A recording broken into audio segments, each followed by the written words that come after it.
సిరియాలో తలెత్తిన అంతర్యుద్ధం తీవ్ర స్థాయికి చేరటంతో తిరుగుబాటుదారులు ఆయుధాలతో డమాస్కస్తో సహా వివిధ కీలక నగరాలను ఆక్రమించుకోవడంతో అధ్యక్షుడు బషర్ అల్ అసద్ దేశం విడిచి రష్యాకు పారిపోయినట్లు తెలుస్తోంది. అధ్యక్షుడు పారిపోవడంతో నిరంకుశ పాలన నుంచి సిరియాకు విముక్తి లభించిందంటున్నారు ప్రజలు. ప్రజాగ్రహానికి మొన్న శ్రీలంక, నిన్న బంగ్లాదేశ్, నేడు సిరియా ప్రభుత్వాలు గురయ్యాయి. ప్రభుత్వానికి వ్యతిరేకంగా చెలరేగిన ఆందోళనలతో అధ్యక్షుడు ప్రధానమంత్రిని పారిపోయేలా చేసిన ఘటనలు కొనసాగుతున్నాయి.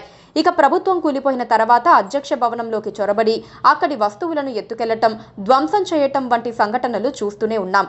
తాజాగా సిరియాలో చెలరేగిన ఆందోళనల కారణంగా అధ్యక్షుడు బషర్ అల్ అసద్ దేశాన్ని విడిచి రష్యాకు వెళ్లి తలదాచుకుంటున్నారు. ఈ నేపథ్యంలోనే తిరుగుబాటుదారులు సిరియా రాజధాని డమాస్కస్ ను ఆక్రమించుకున్నారు. ఇక అధ్యక్షుడి నివాసంలోకి చొరబడిన నిరసనకారులకు బషర్ అల్ అసద్ నివాసంలో అతిపెద్ద సీక్రెట్ ఫ్యామిలీ బంకర్ కనిపించాయని కొన్ని వీడియోలు బయటకు వచ్చాయి.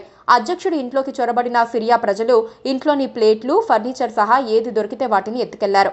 ఈ క్రమంలోనే అధ్యక్షుడి నివాసానికి సంబంధించి కొన్ని వీడియోలు కూడా వెలుగులోకి వచ్చాయి. తాజాగా ఓ వీడియోలో సిరియా మాజీ అధ్యక్షుడి ఫ్యామిలీ బంకర్ దృశ్యాలు వైరల్ గా మారాయి. బషర్ అల్ అసద్ ఇంట్లో ఒక సొరంగ మార్గం బయటపడింది. ఆ సొరంగ మార్గంలో భారీగా బంగారు ఆభరణాలు, ఆయుధాలు ఉన్నట్లు తెలుస్తోంది. ఇక ఆ భారీ సొరంగంలో చెల్లాచెదురుగా పడి ఉన్న పెట్టెలు, ఇతర వస్తువులు, విశాలమైన గదులు ఉన్నట్లు వీడియోలో కనిపిస్తున్నాయి. అధ్యక్షుడికి సంబంధించిన ప్రైవేటు గ్యారేజీలో లగ్జరీ కార్లు ఉన్నట్లు తెలుస్తోంది. కోట్ల రూపాయల విలువైన Porsche, Lamborghini, Ferrari, Mercedes Benz, Audi వంటి ఖరీదైన కార్లు ఉన్నట్లు వైరల్ వీడియోల్లో ఉన్నాయి. మరోవైపు కొందరు నిరసనకారులు సిరియాలోని పలు బ్యాంకులపై దాడులు చేసి డబ్బుల పెట్టెలతో పారిపోయినట్లు స్థానిక మీడియా వర్గాలు వెల్లడించాయి. అసద్ కుటుంబ పాలనలో 50 ఏళ్ల అణచివేత, 13 ఏళ్ల దౌర్జన్యం వల్ల ఎందరో సిరియా ప్రజలు ఇతర దేశాలకు వలస వెళ్లినట్లు తెలిపారు.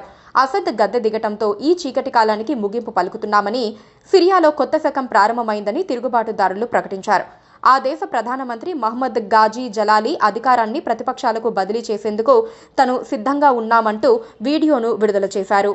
Please do subscribe to Please do subscribe to Please do subscribe to Please do subscribe to Please do subscribe to Please do subscribe to KTV Telugu. KTV Telugu. KTV Telugu. KTV Telugu. to KTV Telugu. KTV Telugu. Please do subscribe to KTV Telugu.